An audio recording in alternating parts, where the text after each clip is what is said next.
আসসালামু আলাইকুম। গতকাল থেকে এসিএস এর প্রতি যে ঘটনাগুলো ছিল সেই ঘটনাটার পূর্ণ ঘটনাটা আমাদের জানানো দরকার তোমাদের কাছে। তোমরা একটা অংশ বিশেষ আসলে দেখেছো, পুরো ঘটনাটা আমার পয়েন্ট অফ ভিউ থেকে তোমরা যদি দেখো, তারপরে যদি মনে হয় ভাইয়ারা ভুল করছি, তাহলে তোমরা অবশ্যই আমাদেরকে বকা দিবা, আমাদেরকে গালি দিবা, কিন্তু পুরো ঘটনাটা আমার মনে হয় তোমাদের জানা দরকার। তো যে মেয়েটার সাথে ঘটনা মৃদুলের, তো সেই মেয়েটা আমাকে প্রায় এপ্রিল মাসের দিক দিয়ে যোগাযোগ করে। এপ্রিল মাসের সময় সে যখন যোগাযোগ করে, তখন সে প্রথমে ফোন দিয়েই আমাকে বলে যে মৃদুলের ব্যাপারে তার কিছু কথা আছে। তো আমি নর্মালি স্টুডেন্টসদের ফোন সেরকমভাবে ধরি না, কিন্তু আমি দেখলাম যে বারবার বারবার ফোন আসছে, তো সেই কারণে আমি ধরলাম। তো ধরার পরে আমি তখন বললাম যে কী কথা। তো তারপরে মেয়ে জানালো যে তাদের মধ্যে একটা রিলেশনশিপ ছিল, এবং সেই রিলেশনশিপে তারা ফিজিক্যালি ইন্টিমেট হয়, এবং ইন্টিমেট হবার পরে মেয়েটা 2বার প্রেগনেন্ট হয় এবং 2বারই অ্যাবর্শন করায়। তো এই জিনিসটা যখন আমাকে বলে, তাৎক্ষণিক আমার আসলে মানে উপস্থিত বুদ্ধি চলে গিয়েছিল এরকম একটা পজিশন, কারণ এইরকম জিনিস শোনার জন্য আসলে প্রস্তুত ছিলাম না সে সময়। আমি তখন মেয়েটাকে জিজ্ঞেস করি যে এটা কিভাবে সম্ভব, একবার হবার পরও কিভাবে এটা আরেকবার হয়, আর এটা তোমরা নিজেরা কি একত্রে সম্মত হয়ে এই জিনিসটাতে গিয়েছিলা কিনা, বা সম্মত ছিলা কিনা এই জিনিসটাতে। তো এই জিনিসগুলো নিয়ে আসলে কথা বলতেও লজ্জা লাগছে, কারণ এই জিনিসগুলো একজন শিক্ষক হিসেবে কখনোই আসলে মানে বলার কথা না, মানে এতটা লজ্জার ব্যাপার। তারপর আমি মেয়েটাকে জিজ্ঞেস করি এই জিনিসগুলো যখন, তো মেয়েটা তখন এক এক সময় এক এক রকমভাবে কথাটা উত্তর দিচ্ছিল। প্রথমত সে বলছে যে মৃদুল তাকে ফোর্স করছে। তো আমি বলছি আচ্ছা, যদি ফোর্স করে থাকে তাহলে তুমি দ্বিতীয়বার যখন গেলা, দ্বিতীয়বার তোমাকে কিভাবে নিয়ে যেতে পারলো, হল থেকে তো তুলে নিয়ে যাওয়া সম্ভব না। তো মেয়েটা বলতেছে যে না ভাইয়া, আমাকে বলছে, আমাকে বুঝাইছে, যে কারণে আমি গিয়েছি। তো এরকম কথোপকথন হচ্ছে। তো আমি এই কথাগুলো শোনা মাত্রই, সত্য কথা যেটা, আমাদের কোম্পানিতে তোমরা জানো যে এইরকম জিনিস যদি ঘটে থাকে এবং কেউ যদি প্রতারিত হয়ে থাকে, আমরা কোনো ক্ষেত্রেই তাকে ছাড় দিই না। তো আমি মেয়েটাকে সরাসরি বলি যে তুমি থানায় যাও, থানায় যে তুমি এই জিনিসটা স্ট্রেট করো, তোমার অবশ্যই রাইট আছে এখানে থানায় যেয়ে সব কিছু করার। মৃদুল এই কোম্পানিতে থাকুক না থাকুক এইটা নিয়ে তোমার ভাবতেই হবে না, আর আমরা যদি এই জিনিসটা সত্যি হয় তাহলে ডেফিনেটলি মৃদুলকে বাদ দিচ্ছি। তো এরকম কথোপকথন হয়, কিন্তু সেই সময় মেয়েটা আমাকে যেটা বলে যে সে থানায় যেতে রেডি না, সে বরং বিয়ে করতে চায় মৃদুলকে, এবং আমার কাছে তার আবদার এটাই যে আমি যেন মৃদুল এবং তার মধ্যে বিয়ে করিয়ে দিই। তো এখন আমি তো মৃদুলের পরিবার না, তো সেই বিধায় আমি মৃদুলের ব্যাপারে বললাম তার কাছে এটা যে তুমি এটা মৃদুলের ফ্যামিলির সাথে যোগাযোগ করো, তোমার ফ্যামিলি হয়ে এই জিনিসটা আগাও, তোমার ফ্যামিলি হয়ে এই জিনিসটা আগালে এটা সম্ভব। এটা তো আমি চাইলেই মৃদুলকে তোমার সাথে বিয়ে করিয়ে দিতে পারি না। আমি তাকে এটাও বলি যে ধরো আমি যদি তোমাদেরকে আলাদাভাবে নিয়ে বিয়ে করিয়ে দিই, তোমার ফ্যামিলি আমার বিরুদ্ধে মামলা দিবে না যে মেয়েকে উঠিয়ে নিয়ে যে বিয়ে করা হয়েছে, এটা কিভাবে আমি শিওর হব। তো এই দায়িত্বটা কোনোভাবেই আমি নিতে পারবো না, কারণ এটা আমার ক্ষমতার বাইরে। একজন ব্যক্তিগতভাবে কারোর সাথে রিলেশনশিপ করে বিয়ে করবে কি করবে না, এটার দায়িত্ব তো আসলে আমার উপরে না। তো মেয়েটাকে যখন এই জিনিসটা বলি, তখন মেয়েটা আমাকে বলে যে মৃদুলের ফ্যামিলির সাথে নাকি তারা কথা বলেছে অলরেডি, এবং মৃদুলের ফ্যামিলি নাকি তার ফ্যামিলির সাথে অনেক খারাপ ব্যবহার করেছে। এবং মৃদুলদের তরফ থেকেও আবার আমি এটাতেও আসছি যে এই ঘটনাটা যখন মেয়ে বলে যে মেয়ের ফ্যামিলিতে খারাপ ব্যবহার করা হয়েছে মৃদুলদের থেকে, তো তখন আমি মেয়েকে জিজ্ঞেস করি যে ধরো তুমি আমার ছোট বোন, একটা ছোট বোন যদি থাকে আমার, সেই ছোট বোনটা এমন একটা ফ্যামিলিতে যাক যেই ফ্যামিলিতে তার সাথে খারাপ ব্যবহার করা হয়েছে, এটাকে আমি চাইবো ভাই হিসেবে? আমি তোমাকে বলবো তুমি অ্যাকশন নাও, তোমার এখানে বিয়ে করার কোনোই প্রশ্ন আসে না। তো বিয়ে করার যেহেতু প্রশ্ন আসে না, তো আমি তাকে জোর করে বিয়ে দেওয়াইলে পরবর্তীতে যদি তাদের মধ্যে কোনো ঝামেলা হয়, এটা রেসপন্সিবিলিটিও আমার আসবে। তো এই কথাগুলোও আমি তাকে বলি বুঝিয়ে। তো মেয়ে মানতে নারাজ, মেয়ের কথা হচ্ছে যে বিয়ে করিয়ে দিতে হবে আমাকে। তো এই ঘটনাটা যখন থামতেছিল না, প্রায় অনেক লম্বা সময় কথোপকথন, তোমরা হয়তো একটা পার্ট দেখছো। এই কথোপকথনটা আমি চাইবো যারাই এই জিনিসগুলো বের করতেছে বাইরে, আমার রিকোয়েস্ট কাইন্ডলি পুরো ঘটনাটা আপনারা রিলিজ করেন, পুরো ঘটনাটা, পুরো কনভারসেশনটা। আমি ওপেন আছি, পুরো কনভারসেশনটা আপনারা ওপেন করেন, পুরো কনভারসেশনটা, পুরো রেকর্ডিংটা আমি চাই। আমি তো এখানে রেকর্ডিং করি নাই আগে থেকে, যে আমি তো জানি না এই জিনিসগুলো নিয়ে পরবর্তীতে এরকম ঘটনা ঘটবে, কারণ এটা একটা ব্যক্তিগত বিষয়। আর একটা ব্যক্তিগত বিষয় রেকর্ড করে আমি এই জিনিসটা রেখে দেওয়া, আমার থেকে পরবর্তী লিক হলে এটা তো তাদের জীবনের সমস্যা হতে পারে। আপনারা যারা এই জিনিসটা লিক করতেছেন, কাইন্ডলি রিকোয়েস্ট পুরো ঘটনাটা আপনারা আপলোড করবেন, পুরো ঘটনাটা, পুরো কনভারসেশন, প্রায় 2 ঘন্টার অধিক কনভারসেশন হয়েছে। তো সেই কনভারসেশনের মধ্যেই যেটা হচ্ছে, আমি যখন মেয়ে রাজি হচ্ছে না, তখন আমি মৃদুলকে আমাদের বাসায় ডাকাই, মৃদুল আমার বাসায় আসে। মৃদুল আমার বাসায় আসে, মেয়ে কলে আছে, এবং মৃদুলের ফ্যামিলিকে মৃদুল কলে নেয়, অর্থাৎ একটা কনফারেন্স টাইপের কল হয়, যেখানে মৃদুলের মা, মৃদুলের বাবা, মৃদুল এবং মেয়ে আছে, এবং আমরা ওইখানে উপস্থিত আছি এই কনফারেন্স কলটাতে।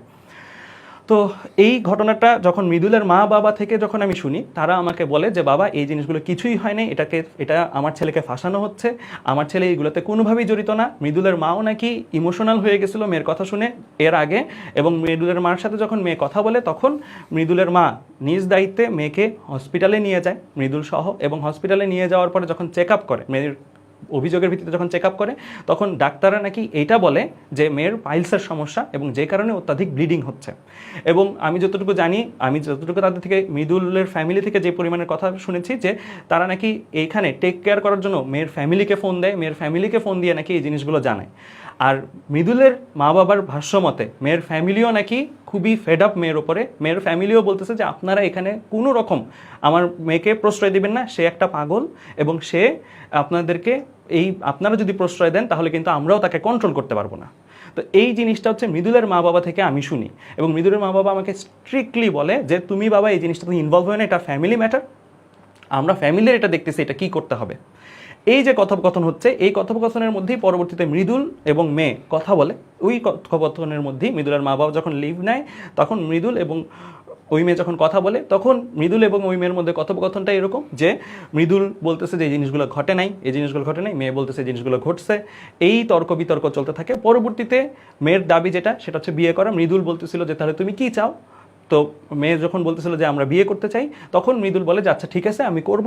এরকম একটা কথোপকথন তাদের মধ্যে হয়। তো এই জিনিসটাতে আসলে আমি কতটুকু তাদের বিয়ে হবে না হবে, এখানে আসলে আমি বাইরের মানুষের ইন্টারফেয়ার করার কথাই না। জাস্ট বিকজ অফ মৃদুল আমাদের কোম্পানিতে কাজ করে, সে সার্ভিস প্রোভাইড করে, তার মানে এটা না যে সে বিয়ে করবে কি করবে না এটাতে আমার হস্তক্ষেপ করার কোনো অধিকার আছে। যাক, ওই কথোপকথনের পরই মেয়ে আমি ওই সময় স্ট্রিক্টলি বলে দিছিলাম মৃদুলকে যে কোম্পানি থেকে বের করে দেওয়া, এবং মৃদুলও বলতেছিল যে ভাইয়া আমাকে বের করে দেন। এবং মেয়ের সামনে যখন মৃদুল এটা বললো যে ভাই আমাকে বের করে দেন, তখন মেয়ে আবার একটু নরম হলো, নরম হয়ে আমার কাছে ফোনটা দিতে চাইলো। তো মৃদুল আমার কাছে ফোনটা দেয়, এবং ফোনটা দেওয়ার পরে মেয়ে বলে যে ভাইয়া মৃদুলকে আপনি মাফ করে দেন, আমি এই জিনিসটা দেখে নিচ্ছি মৃদুলের সাথে, আপনি ওকে মাফ করে দেন, ওকে কোম্পানি থেকে বের করিয়েন না। আর আমি আপনাকে আর মৃদুল এটাও বলে যে মেয়েকে যে অপার ভাইকে কেন এটাতে টানতেছো, অপার ভাই তো এই জায়গায় জড়িত না, অপার ভাইকে খামাকে কেন টানতেছো। তো মৃদুলের এই কথোপকথনের ভিত্তিতে মেয়ে আমাকে এটাও বলে যে মেয়ে আমাকে আর ফোন দিবে না। তো এই ছিল আমাদের পুরো একটা কনভারসেশন, এটা প্রায় এপ্রিল মাসের দিক দিয়ে। এই কনভারসেশন যখন শেষ হয়, তারপরে মৃদুলের ফ্যামিলি এবং মেয়ে সবার যেহেতু মিউচুয়ালি তারা বুঝে গেছে জিনিসটা, তারা মিউচুয়াল হয়ে গেছে, তখন আমাকে যেহেতু বলা হয়েছে যে আর তার ফোন ধরতে না, আর কিছু না ধরতে, সেহেতু আমি আর তার ফোন বা কিছু ধরতেছিলাম না। কিন্তু এরপরও সে কয়েকদিন পর সে ফোন দিত, আমি মৃদুলকে জিনিসটা জানাইতাম যে আমাকে কিন্তু আবার ফোন দিয়েছে। তখন মৃদুলের কথা একটাই ছিল যে ভাইয়া আমার সাথে ওর ঝগড়া হইলেই ও আপনাকে ফোন দিচ্ছে, আমার সাথে ওর ঝগড়া হইলেই সে আপনাকে ফোন দিচ্ছে, আপনি এগুলোতে নাক গলায়েন না, আপনি এটাতে ইনভলভই হন না, এটা আমার আর ওর মধ্যে ব্যাপার। তো এখন মৃদুল আর ওর মধ্যে রিলেশনশিপে যদি ঝগড়া হয়, ব্রেকআপ হয়, এটাতে তো আসলে আমার কোনো সম্পর্ক নাই। তো তার পরবর্তীতে মেয়ে আমাকে, যখন আমি তার বিভিন্ন নোন নাম্বার থেকে বা বিভিন্ন জায়গা থেকে, যেটা আমি জানি যে ও ফোন দিচ্ছে, সেই জায়গা থেকে ধরতেছিলাম না, কারণ আমাকে মৃদুলের ফ্যামিলি এবং মৃদুল থেকে স্পষ্ট বলা আছে যেটা তারা হ্যান্ডেল করতেছে, তারা নিজেরা দেখতেছে, এবং মেয়ের পরিবারও সাথে কথোপকথনও তারা পাঠাইছে, মেয়ের পরিবারের সাথেও নাকি তারা অ্যাটাচড, এবং মেয়ের ফ্যামিলিও এই ক্ষেত্রে খুবই পজিটিভ আমি যেটা দেখলাম মৃদুলদের ফ্যামিলির প্রতি। তো এই কথোপকথনও আমাকে মৃদুল পাঠাইছে। তো যাক, এই প্রেক্ষিতে আমি তাদের সাথে আর কোনো মেয়ের সাথে আর কোনো কথা বলার চেষ্টা করি না, মেয়েও আমার সাথে কথা বলতে চেষ্টা করলে সেটাও আমি ইগনোর করি। পরবর্তী একটা আননোন নাম্বার থেকে, এটা কিছুদিন আগে, আননোন নাম্বার থেকে মেয়ে আমাকে ফোন দেয়, ফোন দিয়ে বলে যে আপনি একজন রেপিস্টকে সাপোর্ট দিচ্ছেন, আপনি একজন রেপিস্টকে আশ্রয় দিচ্ছেন। তো আমি তখন মেয়েকে জিজ্ঞেস করি তুমি কিছুদিন আগেই বললা যে মৃদুলকে মাফ করে দেন, সব কিছু ঠিকঠাক আছে, এখন আবার বলতেছো যে এটা, আমার তো তোমার কথাটা কি ফ্রড মনে হচ্ছে। কারণ এই মেয়েটাই আমাকে মাঝখানে আবার একটা সময় এমনও গেছিলো, সে আমাকে মেসেজ পাঠিয়েছিল যে ভাইয়া আমি যা বলছি সব মিথ্যা, এরকম একটা মেসেজ পাঠিয়েছে, সেটা আবার দেখলাম আনসেন্টও হয়ে গেছে। তো সে নিজেই আনসেন্ড করে ফেলছে সেই মেসেজটা। তো এইগুলোর সব কিছু আমার কাছে এভিডেন্স আছে। তো এখন তোমরা ভাইয়ার জায়গা থেকে একটা জিনিস চিন্তা করো, কিছুদিন আগে তারা ফ্যামিলিগতভাবে সব কিছু মিউচুয়াল করছে, এবং মেয়ে আমাকে বলছে যে ভাইয়া এই জিনিসগুলো কিছু হয় নাই, মিথ্যা, এবং মেয়ে বলতেছে যে ভাইয়া মাফ করে দেন। আবার কিছুদিন পরে আবার মেয়ে বলতেছে যে আপনি একজন রেপিস্টকে সাপোর্ট দিচ্ছেন। আর ওই টাইমটাতে মৃদুল অলরেডি কাজ করে না, মৃদুল অলরেডি এসিএস থেকে চলে গেছে। হ্যাঁ, এসিএস এর অন্যান্য প্রতিষ্ঠানের সাথে যুক্ত ছিল, যেটা বর্তমানে মৃদুল নাই। তোমরা হয়তো দেখে থাকবা যে গতকালই কিন্তু মৃদুল পোস্ট দিয়ে জানিয়ে দিছে সে এসিএস এইজি সব কোনোটার সাথেই কিন্তু আর কানেক্টেড নাই এসিএস এর। তো যাক, তো আমার কাছে তখন স্বাভাবিকভাবেই মনে হবে না যে কিছুদিন আগেই একটা কথা, পরেই আর একটা কথা। তো আমি তখন বললাম যে তোমার কথাটাই তো আমার ফ্রড মনে হচ্ছে। এই হচ্ছে অংশবিশেষ। আমি চাই যে পুরোটা ক্লিপ দেন, আপনারা পুরোটা ক্লিপ দেন, তাহলে জিনিসটা বুঝুক স্টুডেন্টসরা, তারপরে স্টুডেন্টসরা আমাকে কাঠগড়ায় দাঁড় করাক, আমি রেডি আছি। কিন্তু প্রত্যেকটা জিনিস জানার অধিকার সবার আছে ভাই। আর আপনারা যেভাবে আমাকে পার্সোনাল অ্যাটাক করতেছেন, আমার ফ্যামিলি নিয়ে পার্সোনাল অ্যাটাক করতেছেন, একটাও প্রমাণ দিতে পারবেন? সবগুলো জিনিস মিথ্যা। আপনারা বলতেছেন বুয়েট বিল্ডিংয়ে নাকি আমরা একসাথে ছিলাম, আমি আমার ওয়াইফ কাঁদতেছে। এখন আপনি চিন্তা করেন যে এই জিনিসটা যে আপনারা বললেন, কি বড় একটা অ্যাকুইজিশন, এটা কি বড় একটা মানে মিথ্যা অ্যালিগেশন আপনারা দিচ্ছেন কোনো প্রমাণ ছাড়া। এই জিনিসগুলো আল্লাহ কি মাফ করবে? আপনার একবার একটু চিন্তা করেন। আমার এসিএস দরকার নাই, আমার টাকা থাকা দরকার নাই, কিন্তু আমি জাস্ট এতটুকু বলবো যে একটা মানুষকে এইভাবে টেনে হিচড়ে নামানো, এই অধিকার তো আপনাদের নাই ভাই। আপনারা পুরোটা ঘটনা প্রকাশ করেন, পুরোটা ঘটনা প্রকাশ করার পরে কেউ যদি আমাকে দোষ দেয়, আমি মাইনে নিব, আমি মেনে নেওয়ার জন্য রেডি, আমি এসিএস লিভ করার জন্য রেডি, আমি এডটেক লিভ করার জন্য রেডি ভাই। আমার এখানে জোর করে থাকার কোনো ইচ্ছা নাই, কিন্তু পুরাটা দেন, আমি রিকোয়েস্ট করবো পুরাটা দেন। যাক, এর পরবর্তীতে গতকালের ঘটনা, তার আগে তো দেখলাই যে আমি দেখলাম যে অন্যান্য এডটেকের ভাইয়েরাও আমাকে নক দিচ্ছে। নক দিয়ে আমাকে যখন জানতে চাইলো ঘটনাটা কি, তখন আমি পুরো জিনিসটাই তাদের সাথেও শেয়ার করছি। এবং তারা প্রত্যেকেই একটা জিনিস বলছে যে এখানে ভাই আপনার তো কিছু নাই, এখানে তো এটা তাদের একটা পারিবারিক বিষয়, তাদের একটা ব্যক্তিগত বিষয়। যেই মৃদুল অলরেডি কাজ করতেছে না, তার পারিবারিক বা ব্যক্তিগত বিষয় বিয়ে হবে কি হবে না, এখানে আমি জানি না আমি কিভাবে আসি এই মঞ্চে। সো এটা আপনারাই ভালো জানেন যে কিভাবে আসলে আমাকে, আমার ফ্যামিলিকে হ্যারাস করার রাইট আপনাদের কাছে চলে আসছে অল অন এ সাডেন। যে মানে জাস্ট কিছুই না, একটা মানুষ যদি রিলেশনশিপে থাকে সেখানে আমি ইন্টারফেয়ার করবো কীভাবে? আমাদের কোম্পানিতে শুধু একজন না, আমাদের কোম্পানিতে অনেকজন কাজ করে, প্রত্যেকের থাকতে পারে ব্যক্তিগত রিলেশনশিপ। এই ব্যক্তিগত রিলেশনশিপ যদি থাকে, তাদের মধ্যে যদি ব্রেকআপ হয়, এটা কি ভাঙানো আমার দায়িত্ব? তাদের মধ্যে যদি বনিবনা না হয়, তাদের মধ্যে যদি কোনো সমস্যা হয়, এটার দোষ তো আমার উপরে পড়ে না, আমার কোম্পানির উপরে পড়ে না। এইভাবে যদি ভাবতে চাই, তাহলে তো প্রত্যেকটা কোম্পানিতেই এরকম কিছু পাওয়া যাবে, প্রতিটা কোম্পানিতেও তো এরকম কিছু পাওয়া যাবে। তো আপনারা একটু চিন্তা করেন, একটু সুস্থ মাথায় ভাবেন যে আমাদেরকে যে দোষগুলো দেওয়া হচ্ছে, আমাকে যে দোষগুলো দেওয়া হচ্ছে, এটা কিসের প্রেক্ষিতে দেওয়া হচ্ছে? এটা তো কোনো ঘটনাই না।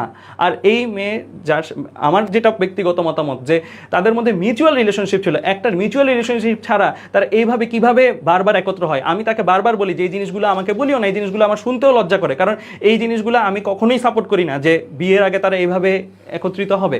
তো এখন আপনারাই চিন্তা করেন যে আমি আমার পয়েন্ট অফ ভিউ থেকে শিক্ষক হিসেবে আর কি করতাম, মানে আর কি করতাম? আমি কি এখন তাদের এই সম্পর্কটাকে সাপোর্ট দিয়ে যাব? তারা যদি বিয়ে না করতে চায়, তাদের ফ্যামিলিগতভাবে জিনিসগুলো ঠিক না হয়, তাহলে কি এটা হবে?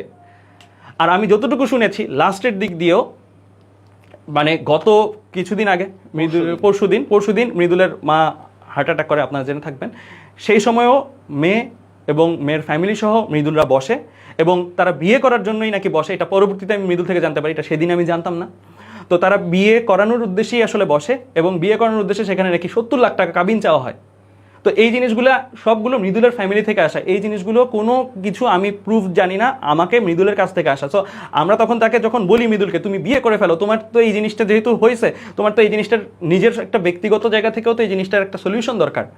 তো তখন মৃদুল আমাকে এই কথাটা বলে। তো এখন তারা যদি রাজি না হয়, তাদের যদি এই কাবিনের অ্যামাউন্ট বা বিভিন্ন কিছু নিয়ে এই জিনিসগুলো সলিউশনে তারা না আসতে পারে, এখানে কোম্পানি কিভাবে দায়ী? এখানে একটা কোম্পানি কিভাবে এই জিনিসটা করে? আপনি একটু ঠান্ডা মাথায় ভাবেন, একপাক্ষিক দোষ দেওয়ার আগে আপনি একটু ভাবেন জিনিসটা, যে এখানে এই জিনিসগুলো কিভাবে ঘটছে, কাকে জড়ানো আসলে উদ্দেশ্য এখানে। আর্থিক লেনদেনের ব্যাপারটা বলেন আপনি। আর আমার বিরুদ্ধে আরেকটা জিনিস আমি দেখছি যে বিভিন্ন গ্রুপ এই জিনিসটা এস্টাবলিশ করার চেষ্টা করতেছে যে আমি মেয়েটাকে টাকা দিয়ে এই সকল ঘটনা ধামাচাপা দেওয়ার কথা বলছি। আমি এই ঘটনাটাও বলি, পুরো ক্লিপটা আপনারা দেন, পুরো ক্লিপটা দিয়ে এই জিনিসটা প্রমাণ করেন। মেয়েটা আমাকে বলতেছিল, আমার ওয়াইফকে বলতেছিল যখন আমরা কলে ছিলাম, যে প্রথম দিনের কথোপকথন, যে আমার ফ্যামিলি থেকে তাকে, ওর ফ্যামিলি থেকে ওকে টাকা দেওয়া বন্ধ করে দিচ্ছে, ও দাঁড়াইতে পারতেছে না, ওর প্রচণ্ড ব্লিডিং হচ্ছে। একটা মানুষ হিসেবে চিন্তা করেন, একটা মানুষ হিসেবে যদি এই জিনিসগুলো শুনেন একজনের ব্যাপারে, তখন আপনার মনে হবে না যে তাকে আমি একটু হেল্প করি, সাহায্য করি? তো সেই চিকিৎসার জন্য আমি বলছি যে তোমার যদি চিকিৎসার দায়িত্ব নেওয়া লাগে, চিকিৎসার ব্যাপারে আমি তোমাকে সাপোর্ট দিব। চিকিৎসার ব্যাপারে আমার ওয়াইফ আছে, সে তোমাকে সাপোর্ট দিবে। আমি এখানে ছেলে মানুষ, আমি এখানে ডিরেক্টলি ইনভলভ হতে চাচ্ছি না, আমার ওয়াইফ এখানে তোমাকে হেল্প করবে। তো একটা মানবিক দিক থেকে আমরা এই কথাটা বলছি। এই কথাটাকে আপনারা কি বানালেন যে আমি টাকা দিয়ে জিনিসটা ধামাচাপা দিতে চেষ্টা করতেছি?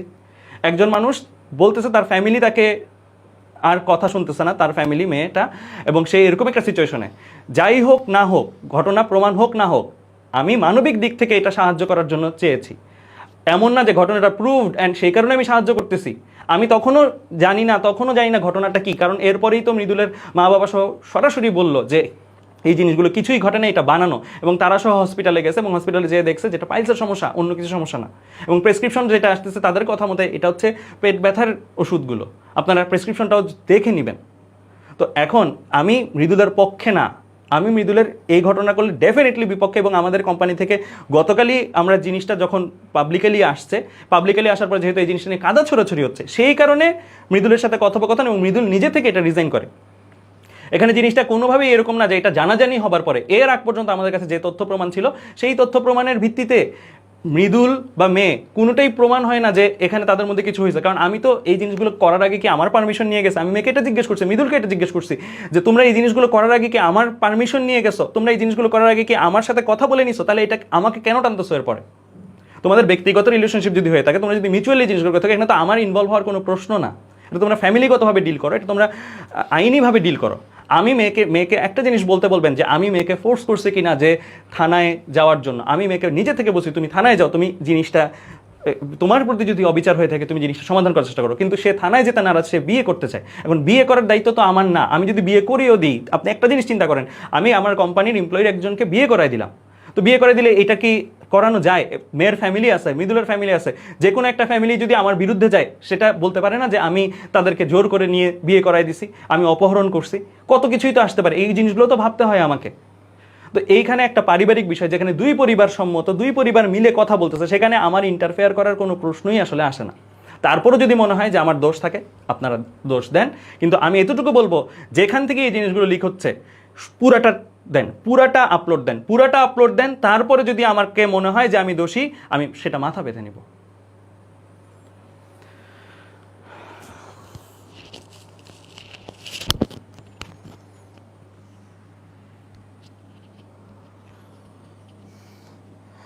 আসলে অপার যেগুলো বললো এরপরে তো নতুন করে আর কিছু বলার প্রয়োজন পড়ে না। আমি জাস্ট আমাদের স্টুডেন্ট যারা আসো তোমাদের উদ্দেশ্যে একটা কথা বলবো, যে আমাদের এসিএসে টোটাল 60-70 জন মানুষ কাজ করে। মৃদুলও সেখানে একজন আমাদের কোম্পানির সিটিও ছিল, যদিও এখন নাই। তোমরা জানো যে গত 2-3 সপ্তাহ আগে সে পদত্যাগ করছে, মানে পদ ছেড়ে দিছে। তো যদি থাকতো, আমি সে আসে নাকি নাই সেই কনভারসেশনে যাচ্ছি না, কিন্তু আমাদের এই যে কোম্পানিতে 60-70 জন মানুষ, ওদের পারিবারিক পার্সোনাল লাইফে সে কারোর সাথে কথা বলবে কি বলবে না, কারোর সাথে সে যদি রিলেশনে থাকেও, সেটা নিয়ে তো আসলে ইন্টারফেয়ার করার কোনো রাইট আমাদের নাই। একটা মানুষ যদি তারা দুজনের মধ্যে মিউচুয়াল হয়ে যদি অন্য যে কোনো কিছুই করুক না কেন, সেটা নিয়ে আমাদের সর্বোচ্চ যেইটা করা পসিবল তার চাইতে বেশিটুকু আমরা ট্রাই করি নাই কিনা তোমরা জাস্ট সেটা বিবেচনা করো। যে অপারের কাছে যখন সেই নিউজটা আসছে, অপার দুই ফ্যামিলির মধ্যে সেটা কমিউনিকেশন করে দিছে যে অপার তো আর চাইলেই বা আমরা চাইলেই তো আমাদের কোম্পানির কাউকে এই বিষয়ে ইন্টারফেয়ার করতে পারি না, সেই রাইট তো আমাদের নাই।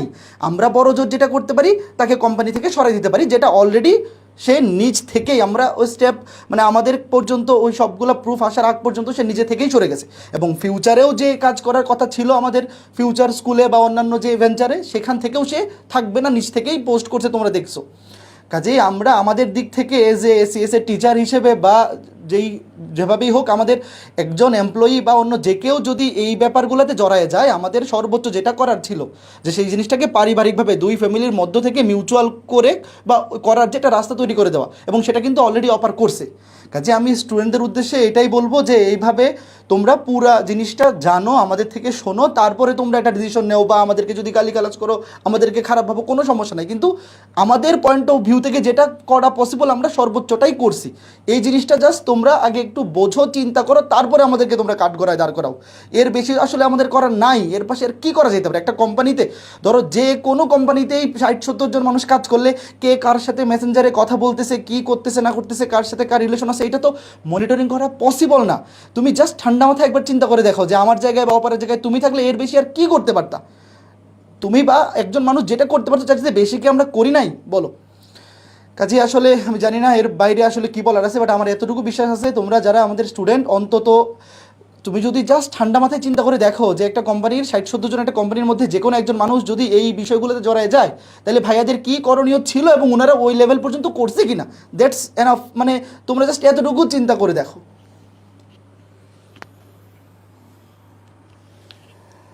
যাক, ভাইয়েরা সব কিছু বলছে। আসলে হচ্ছে আমাদের এন্ড থেকে আমরা যা যা করার সবই অ্যাকশন নিছি অ্যান্ড মানে অপর ভাই অভিদাতা সবই লজিক্যালি বুঝিয়ে দিচ্ছে মানে দুইটা ফ্যামিলিকে যদি তোমার একত্রিত করাইয়া দেওয়া হয়, মেয়ে পক্ষের বাবা মা ছেলে পক্ষের বাবা মা যদি সব কথাবার্তা বলে বা তারা মিউচুয়াল হয়, এইখানে তৃতীয় পক্ষ হিসেবে কারো ইন্টারফেয়ার করার কোনো ওয়েই নেই। আর ব্যাপারটা হচ্ছে আমি যতটুকু জানি গত পরশু দিনও তাদের ভিতরে বিয়ে নিয়ে আলোচনা হচ্ছিল, যে হচ্ছে মৃদুল গতকালকে রাতে যেটা বলছে যে তাদের ভিতরে বিয়ে নিয়ে আলোচনা হয়েছিল, সামহাও সেখানে কথা কাটাকাটি হয়েছে তাদের, কারণ তোমরা জানো বিয়ের আলোচনায় অনেক কিছু হয়, তো তখন মৃদুলের মা স্ট্রোক করে, দেন ওই বিয়ের আলোচনাটা আর আগায় না। এখন তাদের ভিতরে পরবর্তীতে কি হয়েছে এর প্রেক্ষিতে হচ্ছে কারা কি পাবলিক করছে, অ্যান্ড এইখানে মৃদুল নিজের দোষও নিজে স্বীকার করে নিছে। এইখানে হচ্ছে মৃদুল যদি দোষ স্বীকার না করতো তাহলে আমরা নিজে থেকে আরও অ্যাকশন নিতে পারতাম। সো আমাদের এন্ড থেকে আমাদের পক্ষ থেকে যা যা করার দরকার ছিল আমরা করছি। এখন তোমাদের কাছে একটাই রিকোয়েস্ট, একটু নিজের ঠান্ডা মাথা দিয়ে চিন্তা করো, কারণ আমরা কখনোই অন্যায়কে প্রশ্রয় দেই না। ইনশাল্লাহ তোমাদের সাথেই থাকবো অলওয়েজ।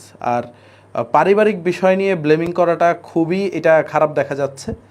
মানে তোমরা যেটা ভুল হয়েছে আমাদের এটা নিয়ে হাজারবার আমাদেরকে ধরো, আমাদের সমালোচনা করো, কোনো সমস্যা নেই, কিন্তু যেটা ঘটে নাই, যেটা মিথ্যা কথা, সো এই মিথ্যা জিনিসগুলো দেখবা যখন হচ্ছে প্রমোট হবে, দেখবা এইটাই লোকে মুখে চলতে চলতে এইটাই সত্য হয়ে যাবে। সো মিথ্যাকে কেউ সত্য বানাইতে দিও না তোমরা।